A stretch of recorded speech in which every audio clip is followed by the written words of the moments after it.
ladies and gentlemen, we're back. Apologize for that interruption. Not really quite sure what ended up happening. The demons ended up getting in there into the stream, so I did my best to jump in there and fix it for y'all, so that way you guys are able to stay caught up. So we're going to give it just a brief moment here and allow everybody to be able to jump back in before we keep going on with the story. But it is absurd, right? So what we've been covering, if you guys are just now clicking on this video, if you haven't yet, make sure you are subscribed to the channel. Make sure that you have your notification bell turned on, because things are about to start getting ridiculous again. Yeah, I'm back.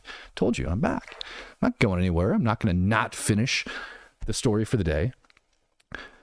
But you got to understand, man, like this situation that ended up taking place, this briefing that ended up coming out today, was astronomical when it goes down to the amount of information that actually got put out and how much misinformation, disinformation was actually been floated around in mainstream media, despite the fact that we all know that it's not true, right? We're all looking at it going, dude, is it really possible that we dropped all of those like 12, 30,000 pound bombs on Fordo and yet it's still somehow in existence? And then we come to find out we've been studying it for 15 years. We come to find out that we had entire teams devoted to this thing. We ended up discovering that this bomb in particular that was dropped on Fordo, we did over 100 test shots to make sure that it would take place. I'd say for certain we have all of the analytical data that we need in order to understand that we crushed Fordo. Not only that, we also crushed their ability to make more centrifuges, because we knew that Iran cannot be trusted. It's absolutely nuts. Jack J coming in and gifting out 5 Speak the Truth memberships as I get it going. Yeah, of course I'm back, ladies and gentlemen. I'm not going anywhere. I'm not going to abandon you like that. That's ridiculous.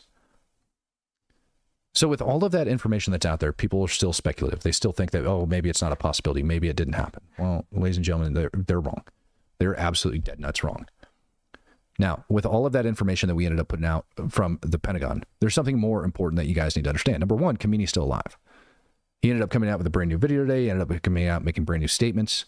And it certainly looks like there might be some more drones that are still operating over the top of Iran. Iran definitely appears to be accusing Israel of it, and Iran hasn't backed down. As a matter of fact, Khamenei came out with some pretty dang harsh words today, and so did one of his, basically his chairman of the Joint Chief.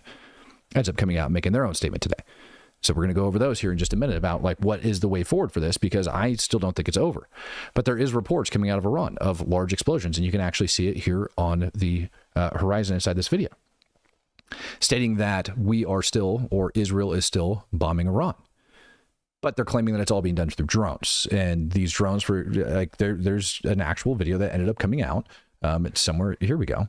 Actual video that ended up coming out of a Hermes 900, all right, a drone.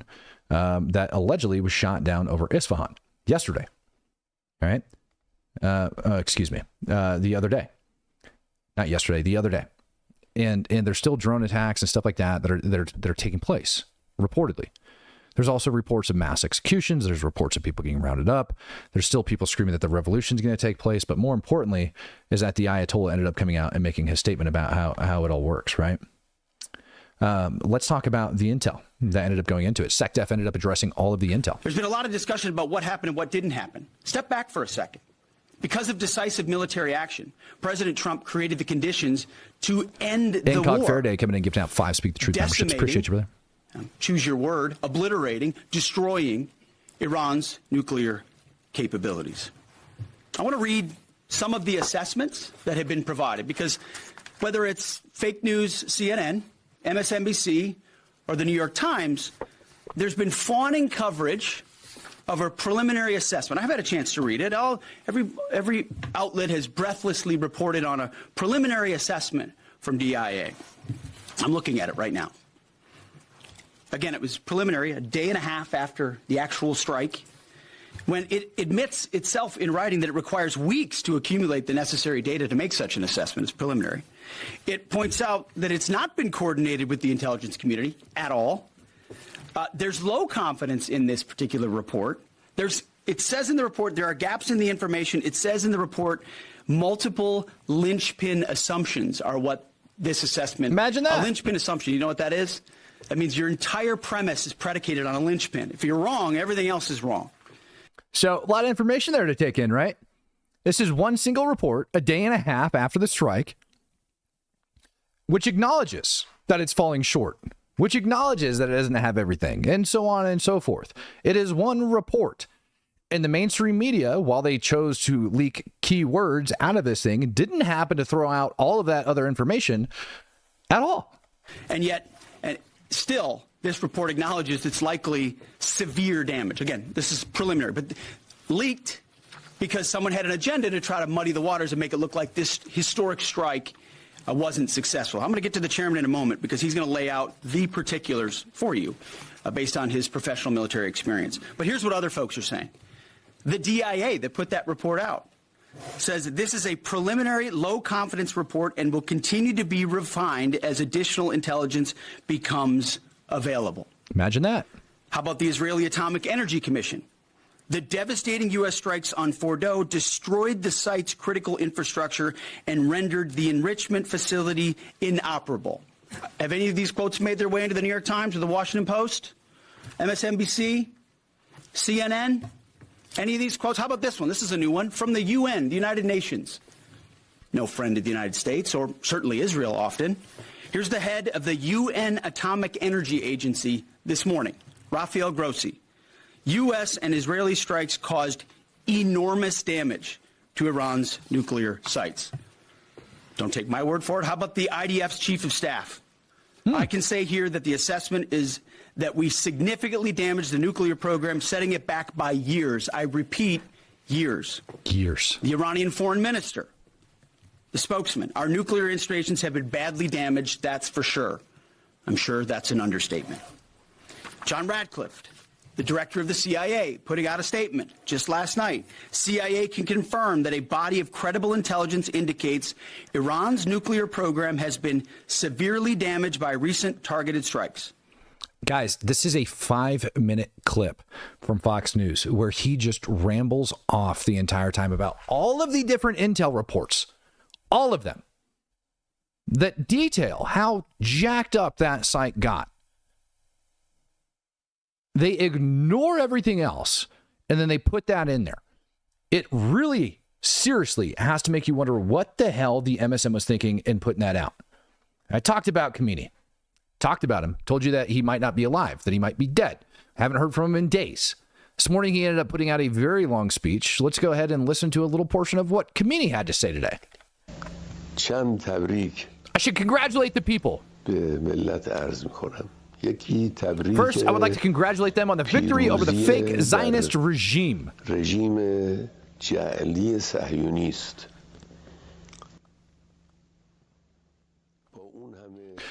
With all this clamor and pretension,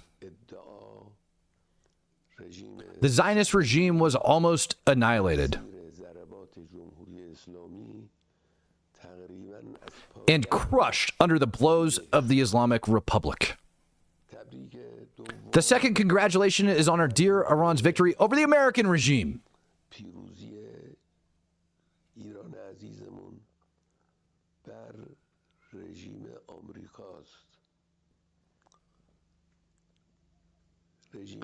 The American regime entered a direct war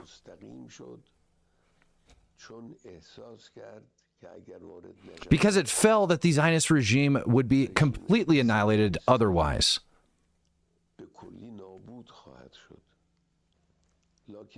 Nevertheless, they have achieved nothing in this war. They attacked our nuclear facilities,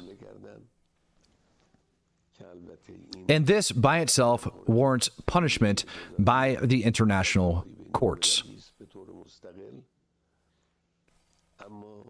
But they failed to achieve anything significant. The U.S. president has disproportionately exaggerated in describing what happened.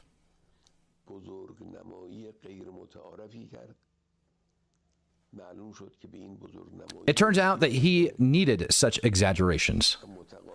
And on the other hand, the Islamic Republic landed a resounding slap in America's face.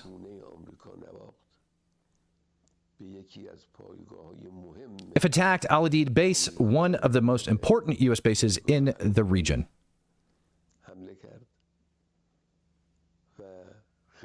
And inflicted damage on it.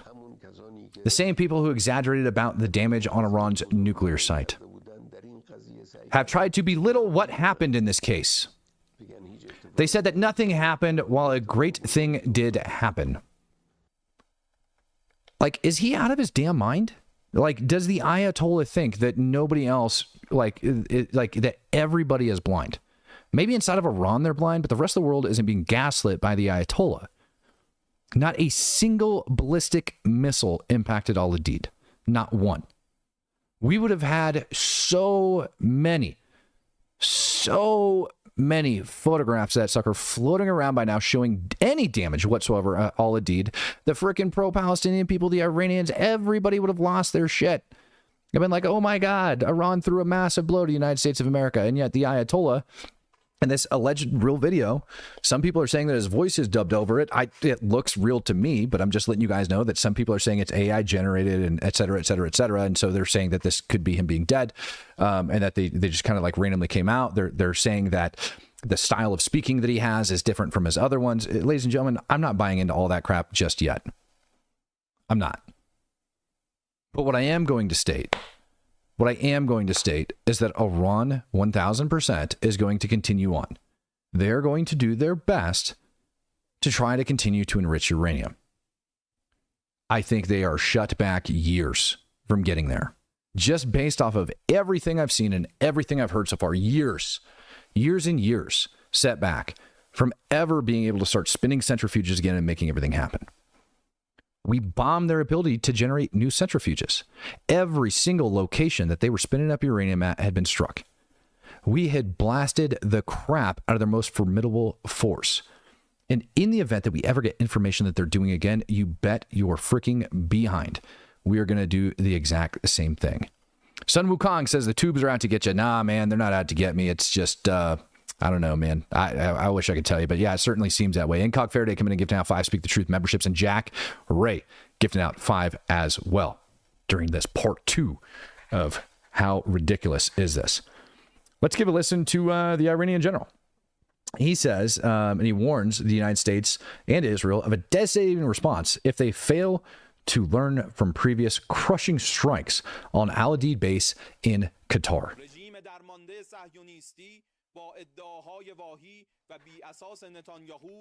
You can't make this crap up. This dude literally is like threatening us after we just bombed the crap out of him, after we just embarrassed him, after they didn't shoot shit down.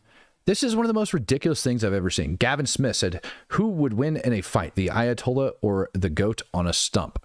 I got a feeling the goat has lost that fight numerous times at this point in history. It just was never captured on video. You want my opinion? I bet there's numerous little girls also that have lost that fight with the Ayatollah, sadly enough. I'm going to be perfectly honest. Now, Ayatollah finally did come out and break his silence today, right? We've got that video. But the reason a lot of the speculation on whether or not he's still alive goes down not just to what appears to be an AI-generated video to some people, even Sun Wukong, right? As I say that, I end up getting a donation through. Sun Wukong says he doesn't look good. I have this feeling that the loathsome term regime change is the only fix for this BS. You're the man fighting the grift media. I mean, doing my absolute best to do it. But it is. It's absolutely delusional what their statements are. It's absolutely delusional for people to try to pretend like we didn't like bomb the crap out of it, right? Like we didn't destroy that facility. So again, it's been days since we heard from the Ayatollah. And this morning, either he got a hold of his freaking X account or somebody else did, because he's just been putting out massive amounts of stuff. First statement. His important televised message will be released in minutes. And you can go view the whole message if you want. It's really long and I don't recommend listening to it. He also said, I offer my congratulations on the victory of the fallacious Zionist regime. With all of that commotion and all of those claims, the Zionist regime was practically knocked out and crushed under the blows of the Islamic Republic. Practically knocked out. My congratulations to our dear Iranians' victory over the U.S. regime. The U.S. regime entered the war directly because it felt that if it didn't, the Zionist regime would be completely destroyed. It entered the war in an effort to save the regime, but achieved nothing. No. We didn't even enter a war. We bombed a facility. There was no entering of a war. Unlike, I don't know, mainstream media likes reporting, we didn't go to war with Iran. We bombed the crap out of one of their nuclear sites because they were directly threatening the United States of America and have been for years. And they're trying to develop nuclear weapons. Islamic Republic delivered a heavy slap to the U.S.'s face. I don't even think we need to go over that one. The fact that the Islamic Republic has access to key U.S. centers in the region, can take action whenever it deems necessary, is a significant matter. Such an action can be repeated in the future too. Should any aggression occur, the enemy will definitely pay a heavy price. So now the Ayatollah, after we bomb the shit out of them, force them to their knees to stop shooting at Israel, to stop all of this garbage, that actually has the balls to come out and continue to threaten the United States government, not just their military leadership, but also the Ayatollah himself. Then Khamenei tweets out, the U.S. president stated Iran must surrender. Needless to say, this statement is too big to come out of the U.S. president's mouth. Really. Now, what people are stating is that all of these tweets from him that came out today in conjunction with the video says that maybe this isn't the Ayatollah and maybe he's still dead. They're still rumoring that he's still dead. And they're saying that because most of the time he has religious references in his tweets. And that is absolutely true. I've seen them myself. I've read over his freaking tweets. God only knows how many freaking times, because he'll put out some wazoo crap just on a whim. But yeah, a lot of the time he does have religious references in his tweets. A lot of the time. Not every time, a lot. And so I don't think that that within itself is a sign that he's dead. I don't. I really don't. But one thing is for dang sure, they definitely didn't accomplish their mission over in Gaza. Their whole goal with attacking Israel, their whole goal with doing all of this is because Israel went into Gaza to retrieve the hostages that were taken almost 2 years ago. There's still tens of them, dozens of them inside Gaza, alive and or dead, unknown at this time. And Iran's going in to stop it, allegedly, trying to. Iran orchestrated the whole thing. Iran's been backing up all their proxy organizations. And even when Israel tries to do something good, even when they're distributing humanitarian aid, even when we have this entire project that's devoted, filled with U.S. contractors at multiple locations spread throughout the Gaza Strip, trying to get people their food that they need to eat, the Iranian regime still wants to attack and condemn everybody because they're still in there. Over the last several days, I've seen reports come out of Gaza. And one of them, actually multiple of the reports, is either the IDF or U.S. contractors attacking people outside of the humanitarian aid distribution points. And I have told you guys months ago, I think it was almost 45 days ago when those aid sites opened, that Hamas is going to get into those lines, that they're going to start attacking people, that they're going to do their absolute best to deter people from getting in there. The videos I've seen come out of the humanitarian aid distribution points inside Gaza are so grotesque that I can't even share them on the show. I can't.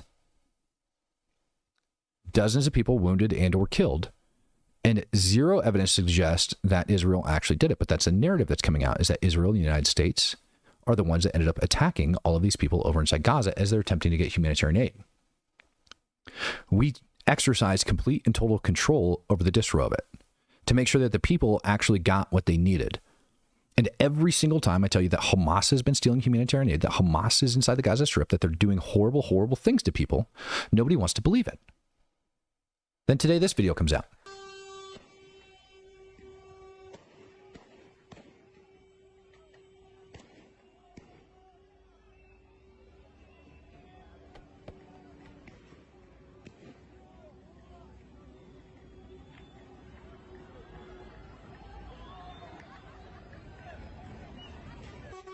That's not one truck. That's not two trucks, ladies and gentlemen.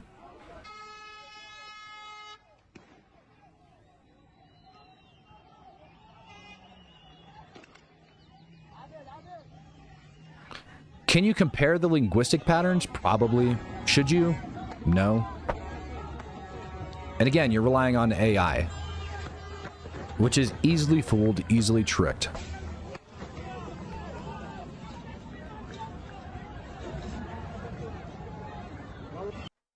So what you're looking at on your screen is people that are loyal to Hamas that go in. People want to say they're not Hamas fighters. Okay. I guess we'll just stop calling the kettle black. Going in and stealing humanitarian aid before it could make its way in. Dozens of trucks ended up getting taken by them. And to state that it wasn't Hamas that was doing it is absolutely ridiculous, as if they could tell the difference, because Hamas still refuses to wear uniforms. The other day, I believe it was Tuesday night, I told you guys that there's going to be big news coming out of Gaza soon. And I still believe that to be true. They're going to end up hearing more and more and more coming out of Gaza, and you're going to hear about it for a reason. IDF had a mass casualty incident the other day, on Tuesday. Watched the video of it. Hamas ended up putting the video out. Looks like they went up through massive amount of explosives into APC, kill 7 people. On top of that, we have these humanitarian aid distribution points that have been getting attacked. And so the question becomes, how hot is Gaza about to get? Because Netanyahu the other day came out and stated that now that this Iranian problem is done, they're going to shift focus. They're going to get back into Gaza. And they've been at it for a while. And I'm going to find some maps. I'm going to start battle tracking and figure out what's going on in there, because right now they're about to reach a very crucial point.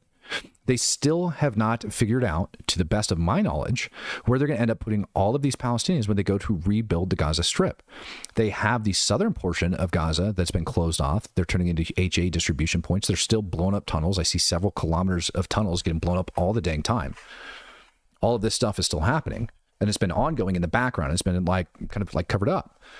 IDF also has other operations that are taking place over inside the West Bank. There was a riot today over inside of the West Bank, and you had some Israeli settlers that were moving in. They ended up allegedly lighting on a bunch of vehicles on fire, getting into it with the Palestinians. They're throwing rocks at them. IDF shows up. IDF puts out a statement that says a Palestinian gunman opened fire on them. 3 people ended up getting killed in the incident. That's going to spark some outrage. I'd expect some more terror attacks over in mainland Israel because of that incident. But in reality, when Israel ends up shoving all of these people and starts putting their main effort and main focus back into Gaza and starts hammering down for what is now taking place inside of Gaza, what you're going to see is an uptick in violence again. And you're going to see an uptick in the media, and you're going to see the media start pointing all of this crap out. So I want you guys to be prepared for that, because it's going to come. Gavin Smith says, I remember after 9/11, the way the country came together and how patriotic this nation was and wanted revenge. Now everybody gives them a pass. But why? It's an excellent question. MT, why do we allow the Muslim world to talk to us this way, but not other places? Moral relativism. Like how Israel says regime change equals bad, but they say that they want to eliminate Israel equals fine. Good question. That's a very good comparison, right? Like, why is it okay for Iran to state that they want to rip Israel off the face of the earth? Why is it okay for them to develop nuclear weapons to attack the United States? Why is it okay for them to attack nuclear weapons to attack Israel and all of our allies and assets around the region? And yet when somebody mentions regime change, all of a sudden we're the bad guys, even though the Ayatollah is the whack job that's been spreading this chaos all around the Middle East. And yet it's perfectly acceptable to say, yeah, no, let's uproot Israel.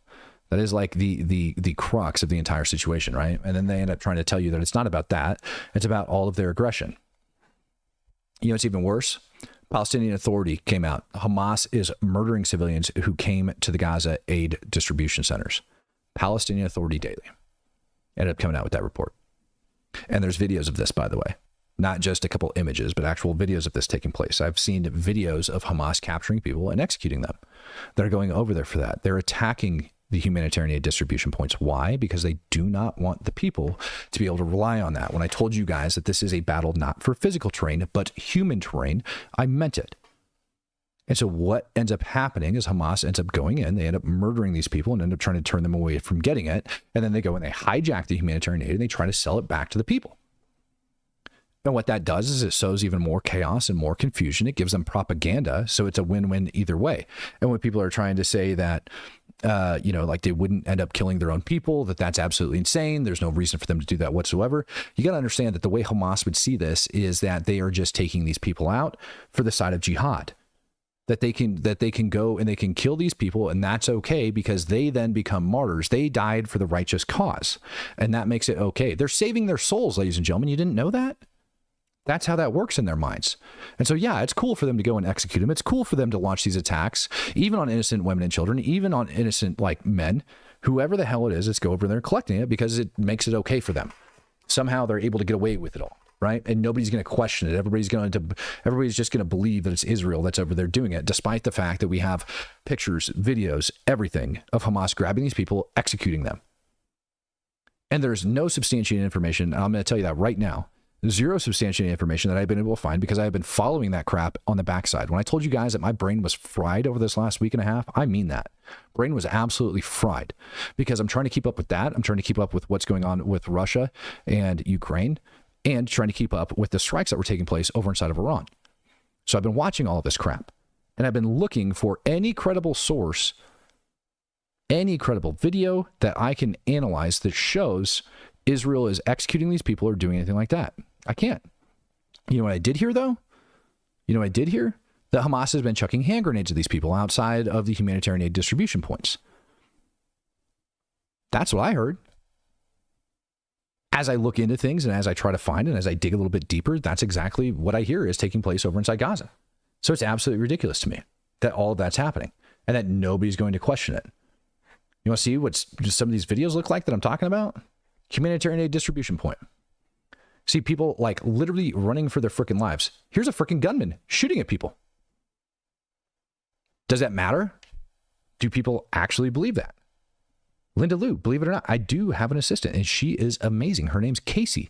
She does great work. Shout out to Casey for all the amazing things she does to keep me in check and keep me on freaking track and make sure that everything's running smooth and presenting to me with the newest information, making appearances. Not that anybody gives a shit.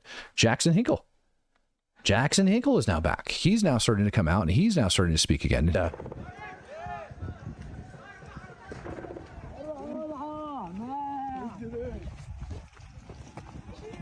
Even with this video, listen.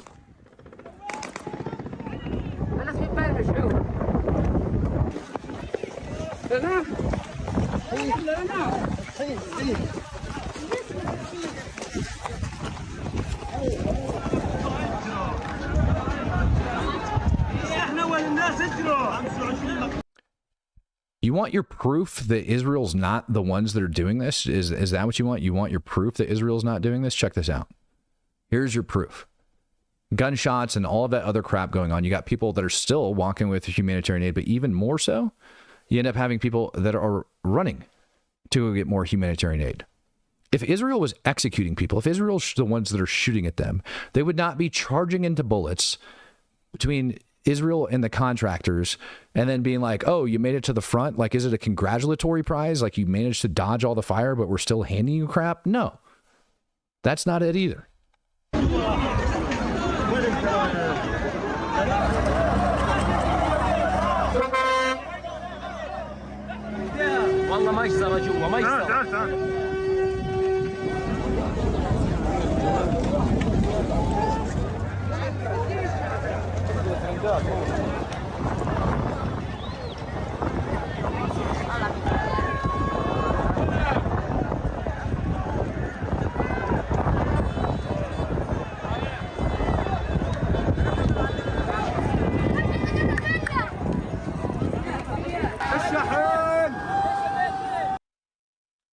The amount of freaking aid that's been distributed is insane, and it's an accomplishment and it's a feat in a denied area for them to be capable of getting all of those people to go over there and actually start getting it, even when Hamas is attacking them.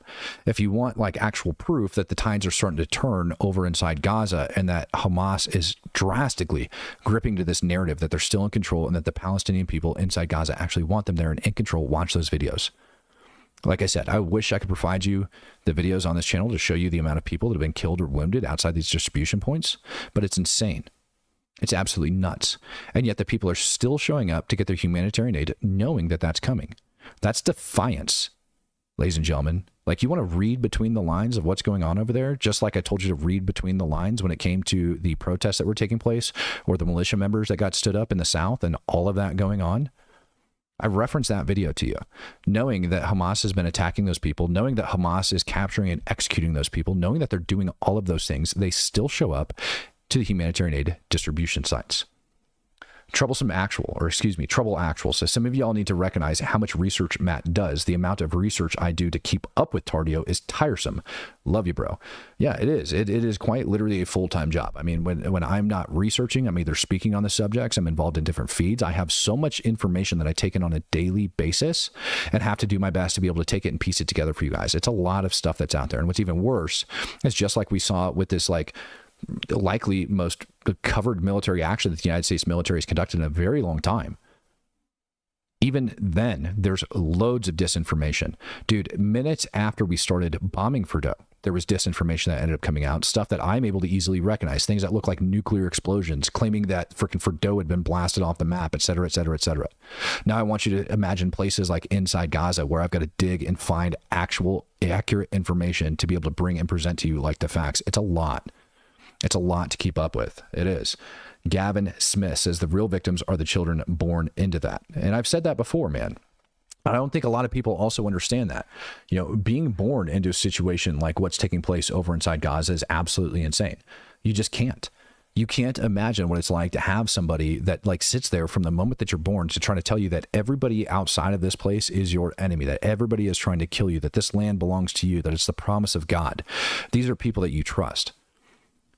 And the best example that I could probably give is how the West ends up gaslighting the entire society. And ladies and gentlemen, if you've got your kids listening, tell them to stop. I'm going to give you a couple seconds to just mute it for the next minute or two as I speak about this. Just do that. That way I don't destroy your kids' life. Right. The best comparison that I can give you on how gullible people are is Santa Claus. I want you to picture that in American society, we have Santa that stood up, and we have, kids sitting on his knee. They all think that they're going to get presents. They think that all of this stuff is true. Their parents end up telling them it's true. Everything that they see in their world, they go to bed one night and they wake up the next morning and there's presents. And in reality, what it is their parents just coming in and throwing crap underneath the Christmas tree. And in the West, we end up gaslighting our entire society to make them think that's true. It's kind of like messed up when you really think about it, like how much we end up gaslighting our own kids. The Easter Bunny, thousands of them. Now take that and put it in a little microcosm of Gaza, area the size of the city of Las Vegas. And inside there, you have everybody in that society, all your trusted adult figures, everybody else is telling you from the day that you're born that Israel, America, everybody is this evil freaking regime, that you are promised that land. And that they go on with that belief for so long. And I want you to think about how like a 7, 8, 9-year-old at the latest, probably in the States, actually discovers that Christmas ain't real. That Santa, well, Christmas is real, but like Santa ain't real, right? There's not a place at the North Pole where elves are putting all these presents together. For the crying out loud, we make multi-million-dollar movie productions to continue to gaslight our kids, right? And parents happily take them so that their kids believe in this fantasy for a little bit longer. I want you to imagine that situation, but growing up inside Gaza, being told all of this false disinformation and misinformation, and how hard it is to change that, especially once you become an adult or a figure they're close to, 16 years old, 15 years old, to where you're capable of picking up a rifle and being thrown to the front line, like we've seen in all the videos coming out there, and that these people are forced to like go back in their brains and say, you know what, I was lied to. To get to that point takes a very long period of time. And when you see what's taking place inside Gaza with people defying Hamas, means that cycle is slowly getting broken. It really is. It's slowly getting broken. When you have Americans handing out aid and everything else, and then Hamas starts attacking you, and you got to ask yourself, why would Hamas be attacking us when all we're trying to do is feed our families? It's pretty ridiculous. And I think that within itself is going to be one of those things that ends up kind of like changing the game for everybody. And I mean, there's so many good clips I can play for you guys from like today's freaking Pentagon briefing. I mean, like it's just nuts. That's what's taking place. Gaza is about to light off again. It is. And the West Bank, like I told you guys, they're going to need to crush that, and you're going to start to see that upticking. And we're going to pay attention to what's going on. Now that all of this crap allegedly is done, I don't think it is, but allegedly it's done. So we're going to start going back over, and we're going to start talking about what's happening in Ukraine. At the NATO summit, Trump ended up making, in their own words, some really good grounds, making sure that within like the next 5-10 years that these 32 NATO countries, including the United States of America, are going to start increasing their defense expenditure or defense budget by 5% of their GDP, or up to 5% of their GDP. So all that's going to get done. That's amazing. That's good things. That's really good. All right. That adds like just under $5 billion to the U.S. I think it was like right around $5 billion to the U.S.'s defense budget, which is going to be huge. It's going to go great. But all of that is going to start having a huge impact as well over on the front lines of starting Ukraine. And I look forward to digging into that, because that has to come to an end. Putin can't continue to do what he's doing over in Ukraine. The world's in absolute turmoil. Stock market's doing good, allegedly, but the world's in turmoil. So we need to pay attention to that. I had a buddy that just told me that he ended up getting let go from work this morning because of some of the restrictions that China put on the United States of America.